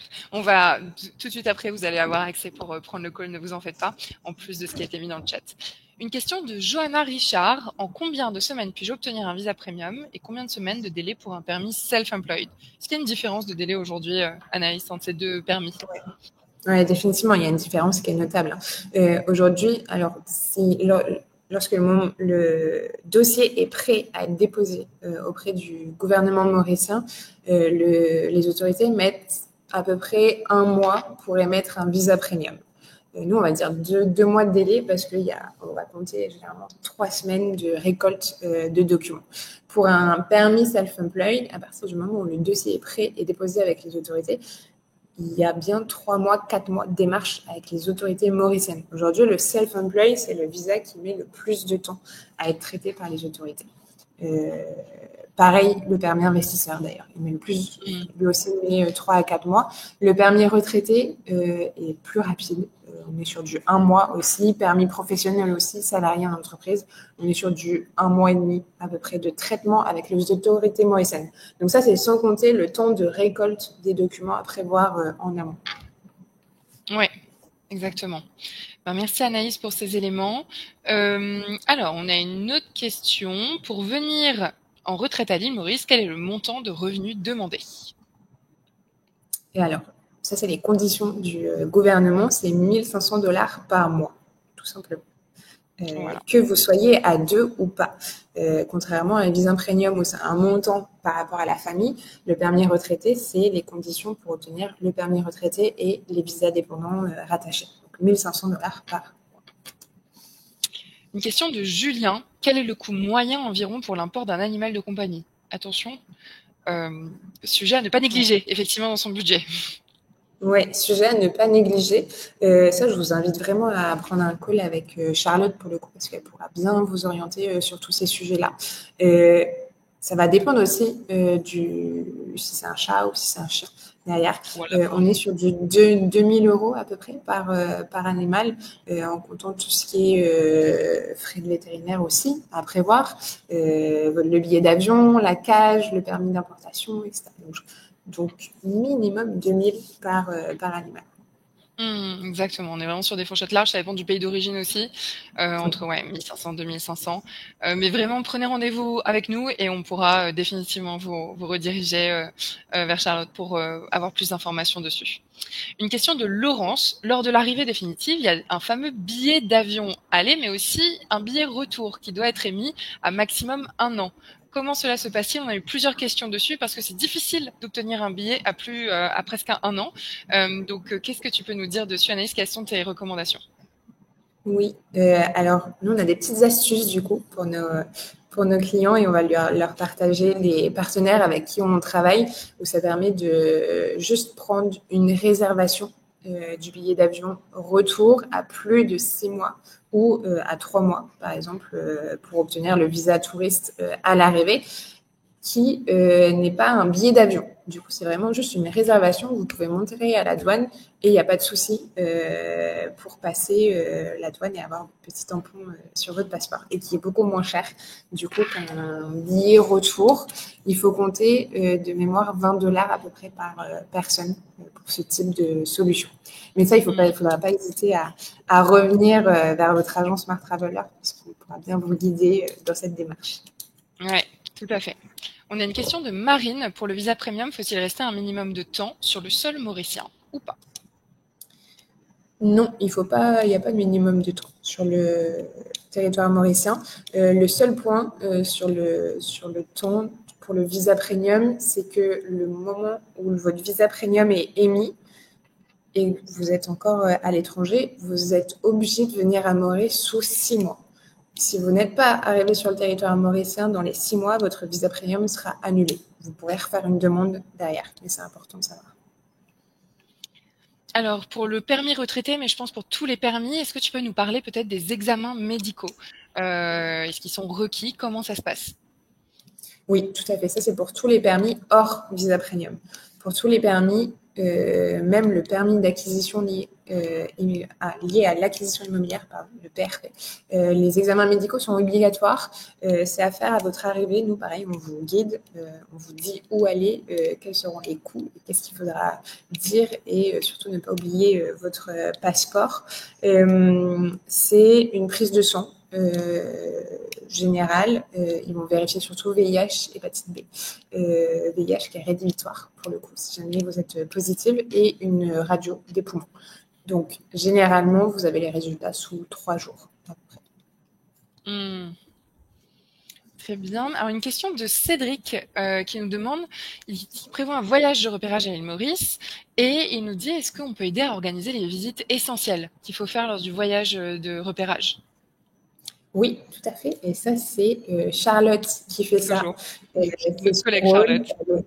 Elle est excellente dans ce voyage de repérage. Elle vient nous voir aussi au bureau avec les clients pour qu'on les rencontre physiquement. Donc, on se prend 1 heure ensemble pour parler, approfondir un peu plus sur votre projet et puis répondre à toutes vos questions.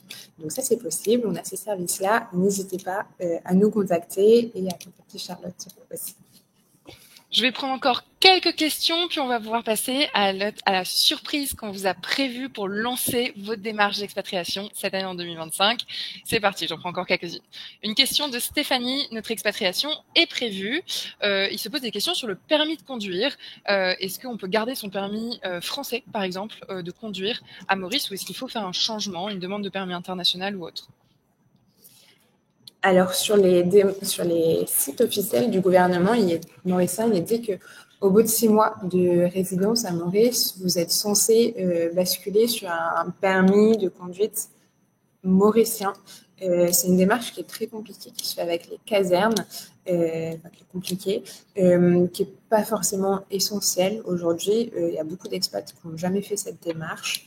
Je l'avoue, je ne l'ai jamais fait aussi, et j'en fais avec moi permis français et ça se passe bien. En tout cas, quand je me fais arrêter, j'ai pas de soucis. Donc aujourd'hui, c'est pas forcément un retour qu'on a eu.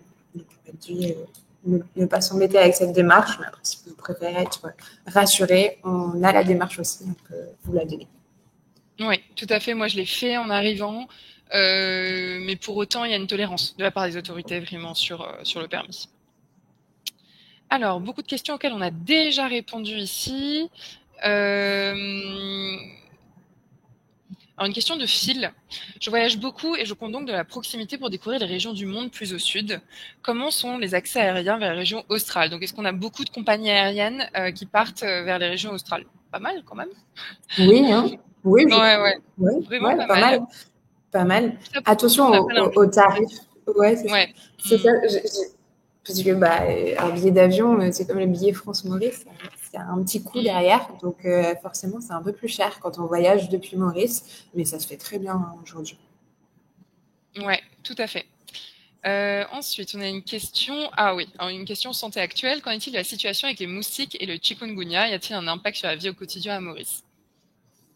Non, je ne l'ai pas ressenti. De mon côté, forcément, on fait un peu plus attention. On va mettre les anti-moustiques, les petites sandales là, qui font de la fumée.